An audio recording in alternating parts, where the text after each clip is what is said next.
Hey everyone, I'm Dino Bidal, and welcome to tonight's Dino Bidal Show on Sirius XM Channel 127, Monday, January 31st. Look, the reality is there are times that we can gleefully ignore Donald Trump, which is most of the time, frankly. And there are times he says things that are just too dangerous for our nation, and we can't look away. And what happened Saturday in his rally is the latter part of those two. You had Donald Trump say two stunning, jaw-dropping things. First, he talked about pardoning the January 6th terrorists because they're being treated unfairly. And then he called on his supporters, if he is criminally charged, to take to the streets in cities like Atlanta, where the prosecutors there, New York, and D.C., for the biggest protest ever, clearly intended to intimidate prosecutors in advance. First, let's touch on the first thing. Pardon the people who attacked the Capitol on January 6th? I mean, on some level, it makes sense. These people attacked the Capitol for Donald Trump. These are his people. So, of course, he wants to say, I've got your back. If you commit violence in my name, I've got your back. That's the message. It's very clear. So I wonder which ones he wants to, of the 700 plus who've been arrested, does he want to pardon? Is it the hundreds that beat police officers and have been charged with it? Savagely beating police officers. Over 140 police officers injured, some seriously. People like, let's see, Donald Hazard from Texas, who had a tactical jacket and wore a helmet with a Confederate flag on the side and beat police officers to the point where prosecutors said knocked one unconscious, officers sustained injuries to his head, foot, and arm. There's others who have been detained with no bail for bringing chemical sprays where they sprayed police officers. One guy sprayed 15 police officers in the face with toxic sprays. Or maybe Donald Trump wants to pardon the 11 people charged with seditious conspiracy from the Oath Keepers, the paramilitary group, which is almost a Trump military wing. These people, according to the prosecutors, were engaged in a conspiracy to oppose the lawful transfer of presidential power by force by preventing, hindering, or delaying by force execution of laws governing the transfer of power. That's right from the indictment from 2 weeks ago. These are the people Donald Trump wants to pardon. Let's not play games.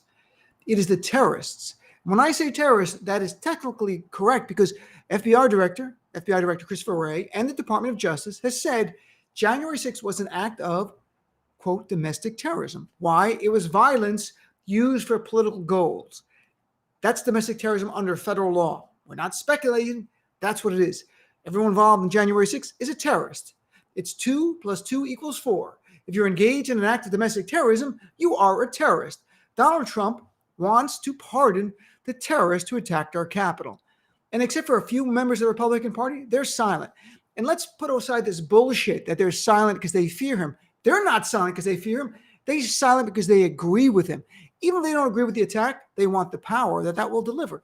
They want the power of inciting fear among Americans, understanding that, if you stand up to Donald Trump, maybe you're going to get beaten up. And that brings us to the second thing he said, which is potentially more dangerous because the pardoning people can't happen to the earliest January 2025 if Trump ever runs and wins, which is a long shot, but he might do it. The second thing is much scarier. He talked about if he is charged, he wants his supporters to take to the streets for the, quote, biggest protest we have ever had. The biggest protest we've ever had in the history of the nation.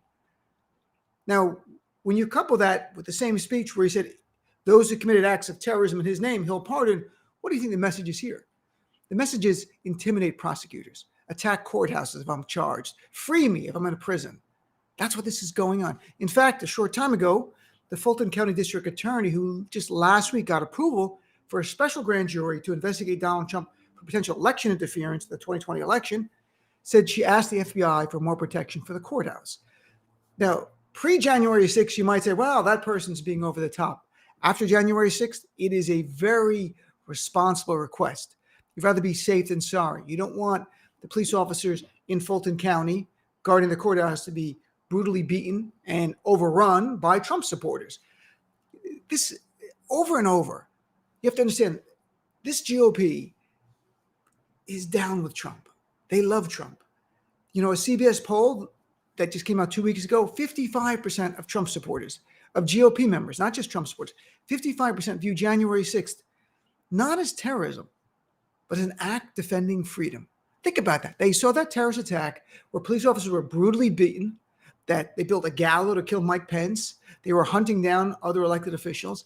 And they view that as an act defending freedom because in their view, Donald Trump should be president, and they will not let a thing called democracy stand in the way. Today's GOP is not a political party. It is a fascist movement. It has embraced violence. That's when it made it fascist. Before it was autocratic. So we're seeing all this play out. We know more about the coup behind the scenes. We know Donald Trump incited the January 6th terrorist attack. Let's be clear. Without Trump lying about the election, radicalizing supporters, calling them there on January 6th for a wild time, and then telling them we're going to go down there together to stop the steal, the attack doesn't happen.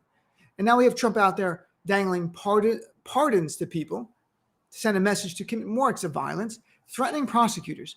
The question is, where is Attorney General Merrick Garland? Where is Merrick Garland? We need proof of life. I mean, I've never seen this. This is outrageous. And Donald Trump needs to be charged. Bring it to a grand jury, present the evidence. They will indict him. Then he'll have his day in court. If he wins a trial, I can live with it. You got to try him. And here's something else, a little quirk in all of this. If Donald Trump is charged and convicted, I can assure you in the 2024 presidential election campaign, which he can't be a part of then, GOP candidates for president will all pledge they will pardon Donald Trump if they're elected to get Trump supporters on board. That's what the GOP is. It is not a political party. It's a fascist movement. That's one bucket. The second bucket is Donald Trump's committed crimes in front of our eyes. Where is Merrick Garland? We have to do like the where in the world is Carmen Sandiego? We have to do it with Merrick Garland. Where in the world is Merrick Garland? And if Merrick Garland won't step up to do the right thing, and he deep down, it's too political for him to prosecute a former president, then step aside. Either appoint a special prosecutor, special counsel, or just resign and let someone else do the job. This is not partisan. Calling for the prosecution of someone involved in a terrorist attack on our Capitol is not partisan. It is patriotic, and that's what we need more of. So my show is live 6 to 9 p.m. tonight on SiriusXM channel 127. If you don't subscribe to SiriusXM, just go to the website. There are free trials there. Check it out. Join our family. In fact, give us a call. Don't just listen passively. Be a part of us, finally. As I say every night, if you want democracy, stay active. Thanks for turning the preview of tonight's Dino Vidal Show.